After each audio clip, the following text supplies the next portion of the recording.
नमस्कार बच्चों, आज हम लोग पढ़ने जा रहे हैं रेल। आपने ज़रूर कहीं न कहीं रेलगाड़ी से यात्रा की होगी और इस कविता को पढ़ते पढ़ते आपको उसी यात्रा का स्मरण हो आएगा। अभी तो नहीं की होगी, कोरोना काल चल रहा है, लेकिन कभी न कभी की होगी। और यदि किसी बच्चे ने अभी तक रेलगाड़ी की यात्रा नहीं की है तो भी चिंता ना करें, क्योंकि आज हम आपको रेलगाड़ी में बैठाएंगे भी और चारों दिशाओं की यात्रा करवाएंगे, पूरे भारत देश का भ्रमण करवाएंगे। यदि आप मेरे साथ रेल में बैठकर यात्रा करना चाहते हैं तो चिंता मत कीजिए, टिकट वगैरह लेने की ज़रूरत नहीं है। मेरे साथ साथ इस कविता को पढ़िए और मेरे साथ आज इस कविता को पढ़ने में आप लोगों का साथ दे रही हैं गर्विता। तो मैं ये कविता पढ़ूँगा और गर्विता मेरे साथ पढ़ेंगी, आप गर्विता के साथ पढ़ेंगे, यानी हम सब साथ साथ इतनी सुंदर सी इस कविता को अभी पढ़ने जा रहे हैं। छुक छुक करती रेल चली, छुक छुक करते रेल चली, लाल पीले नीले रेल चली, लाल पीले नीले रेल चली, दिल्ली से चल कोलकाता जाती, दिल्ली से चल कोलकाता जाती, केरल से चल लखनऊ आती। केरल से चल लखनऊ आती। अब ये जो रेलगाड़ी है बच्चों, ये छुक छुक छुक छुक करके जो चलती है वो रेलगाड़ी धुआं छोड़ते हुए पहले के समय में चलती थी कोयला से, वो तो अभी बहुत कम रह गया है, देखने के लिए भी नहीं मिलता है। लेकिन पहले के समय में वही रेलगाड़ी थी जिसमें कोयला डालते थे, वाष्प इंजन से वो चलता था, तो वाष्प की शक्ति जो है उस पर वो चलती थी और चलते समय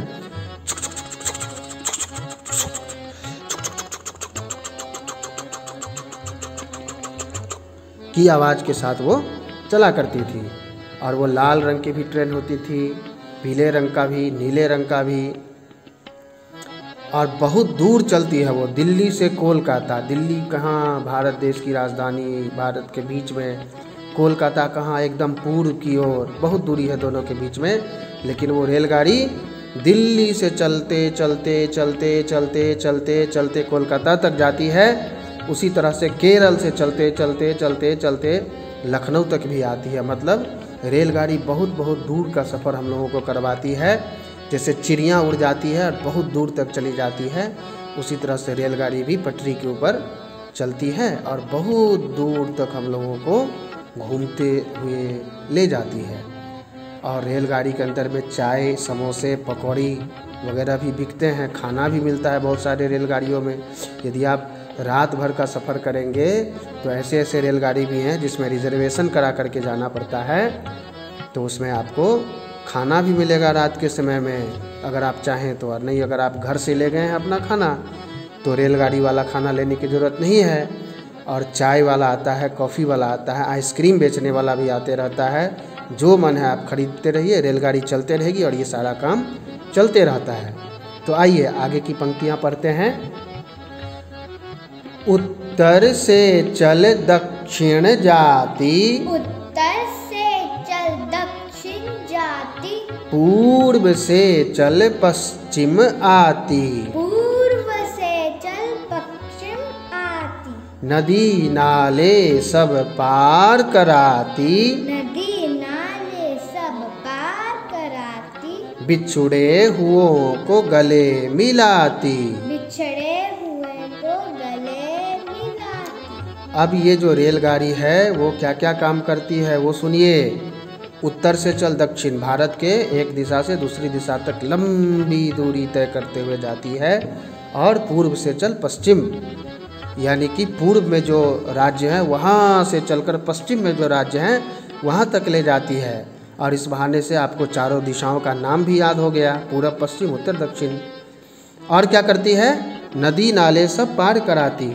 माने रेलगाड़ी जब चलती है और मान लीजिए कोई नदी रास्ते में आ गई, कोई नाला रास्ते में आ गया, नाला मतलब छोटा सा घर में जो पानी बहने वाला नाला है वो नहीं, पहाड़ी राज्यों में जो नदी है वो नाला का रूप धारण करके बहते रहते हैं, तो वो सब पार कराती है। मतलब उसके ऊपर पुल बना हुआ रहता है और उस पुल के ऊपर से रेलगाड़ी चलती है और हम लोगों को इस पार से उस पार ले चलती है।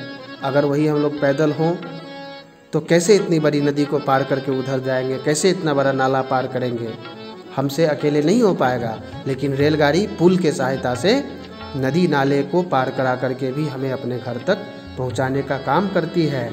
और घर पर जब हम पहुंचते हैं बहुत साल के बाद, अपने दादा दादी से, नाना नानी से, मामा मामी से या जो दोस्त है उससे मिलते हैं, या कभी गर्मी की छुट्टी में दिल्ली घूमने के लिए जाते हैं, कुछ लोग समंदर के किनारे पुरी जाते हैं, कुछ लोग मुंबई जाते हैं फिल्म सिटी फिल्म स्टार से मिलने, तो कितना अच्छा लगता है। इसीलिए रेलगाड़ी क्या करती है कि हम लोगों को बिछड़े हुए लोगों से मिलाती है और इस तरह से हम लोगों को बहुत अच्छा लगता है जैसे हम तितली की तरह पंख फैला करके उड़ के इतनी दूर आ गए। आइए आगे की पंक्तियाँ पढ़ते हैं। चलते चलते कभी न थकती, चलते चलते कभी ना थकती, जब चाहो तब यह रुकती, जब चाहो तब यह रुकती, आम केले और आलू लाती, आम केले और आलू लेकर आती, अन्न भी भर कर ले जाती। अन्न भी भर कर ले जाती। अब देखिए, अगर कोई आदमी अगर चलेगा तो थक जाएगा, दौड़ेगा तो और जल्दी थक जाएगा, लेकिन रेलगाड़ी चलते रहती है दिन रात, 2-2 दिनों तक, 3-3 दिनों तक, और थकती भी नहीं है, और ब्रेक लगाने से रुक भी जाती है, जब चाहो तब यह रुकती। और क्या करती है, आम केले और आलू लाती, मतलब रेलगाड़ी में मालगाड़ी भी होता है। 2 तरह की रेलगाड़ी हैं, एक जो यात्री गाड़ी है जिस पे हम लोग चलते हैं, और एक है मालगाड़ी। मालगाड़ी मतलब उसमें आम केला आलू अनाज अन्न साइकिल मोटरसाइकिल ये सब बेचने वाले जो सामान हैं उनको भर करके हम लोग ले जाते हैं। तो वो क्या करती है कि आम केले आलू और भी जो ज़रूरत के सामान हैं, चावल चीनी आटा तेल, ये सब एक जगह से दूसरे जगह ले आती है, जिसे हम लोग ख़रीदते हैं खाते हैं तो भोजन बनता है हमारा। और अन्न में चावल हो गया, दाल हो गया, गेहूँ मक्का ज्वार भाटा ये सब जो है, तो जो अन्न है, जो फल है, जो सब्जी है, ये सब भी रेलगाड़ी में बोरों में भर भर करके आता है दूसरे जगह से, जिन्हें हम खरीद कर खाते हैं। इसीलिए अन्न भी भर कर ले जाती, और वह अन्न जो हम खाते हैं उसी से हमारा भरण पोषण होता है, वही अन्न खाने से हमारा शरीर का विकास होता है। इसलिए रेलगाड़ी हमारे जीवन का महत्वपूर्ण हिस्सा है, उसकी सहायता से ही बड़े बड़े काम होते हैं। आइए अब अंतिम 4 पंक्तियों पर विचार करते हैं।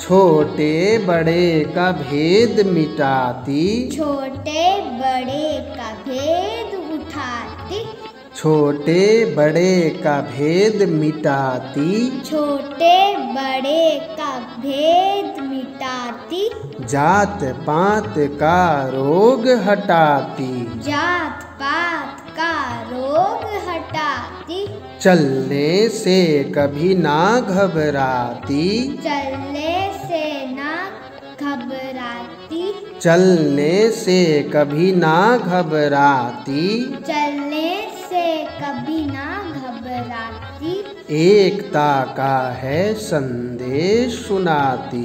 एकता का है संदेश सुनाती। अब देखिए कितनी सुंदर पंक्तियां हैं कि छोटे बड़े का भेद नहीं है। रेलगाड़ी में ऐसे नहीं आप कह सकते हैं कि मैं अमीर हूँ तुम गरीब हो तुमको नहीं बैठने देंगे, सब एक साथ प्रेम से बैठते हैं। जात पात का भी रोग नहीं, कोई हिंदू मुसलमान ये सब नहीं वहाँ करना है, सब मिलजुल कर एक साथ चलते हैं, एक जगह से दूसरे जगह साथ में रहते हैं। ईसाई या बड़ा जात छोटा जात ये सब का भेद रेलगाड़ी में नहीं होता है। हमको भी अपने जीवन में रेलगाड़ी से यही सीख लेनी है कि जैसे रेलगाड़ी जात पात का भेद नहीं रखती है, हमें भी अपने जीवन में जात पात का भेद नहीं रखना है। और सबसे बड़ी सीख क्या है रेलगाड़ी के द्वारा जो हमें मिलती है, चलने से कभी ना घबराती। रेलगाड़ी को कभी भी कह दीजिए 3 दिन से थक के आई रहेगी और फिर से चालू कर दीजिए तो चलने लगेगी। हम लोग बहुत ज़्यादा दूर से दौड़ के आते हैं, थक जाते हैं, उस समय कोई कहे फिर से दौड़ो, कहते नहीं थोड़ा आराम करने दो, थोड़ा थक गए हैं, थोड़ा सा सांस फूल रहा है मेरा। लेकिन रेलगाड़ी कभी भी आलस्य नहीं करती है, चलने से घबराती नहीं है। तो हमें भी रेलगाड़ी की तरह आलस्य नहीं करना है, हमेशा पढ़ाई लिखाई करते रहना है या कुछ काम करते रहना है। और रेलगाड़ी क्या करती है, एकता का संदेश सुनाती है, हम लोगों को बताती है कि जैसे हम जात पात का भेद नहीं करते हैं, सबको अपने अंदर बैठाते हैं, वैसे आप लोग सबसे दोस्ती कीजिए, मिलजुल कर रहिए, क्योंकि हम सब भारत माँ के बच्चे हैं और भारत माँ के सब बच्चे आपस में भाई बहन हैं, दोस्त यार हैं। सबको एक साथ मिल के रहना है, क्योंकि ये धरती हमारी माँ है और ये भारत देश हम सब का है।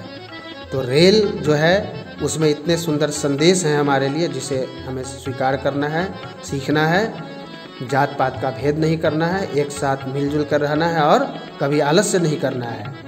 तो मुझे पूरा विश्वास है कि ये कविता पढ़कर आपने रेलगाड़ी की सफ़र मन ही मन कर लिया होगा, टिकट भी नहीं लगा आपका।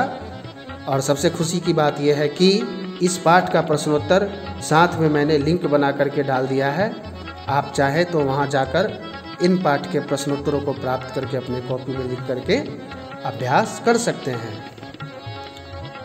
तो आज हम लोगों ने रेल पाठ का अध्ययन किया और अगले वीडियो में बहुत जल्दी मुलाकात होगी। तब तक के लिए नमस्कार। अगर आपने हमारे YouTube चैनल को अब तक सब्सक्राइब नहीं किया है तो आपको यहाँ सब्सक्राइब बटन दिख रहा है, इस पर आप क्लिक कीजिए और हमें सब्सक्राइब कर लीजिए। और साथ ही साथ इसके सामने एक नोटिफिकेशन बेल आ रहा है, इसे भी आप इनेबल कर दीजिए ताकि आपको तुरंत नोटिफिकेशन मिले जब भी हम कोई नई वीडियो अपलोड करें।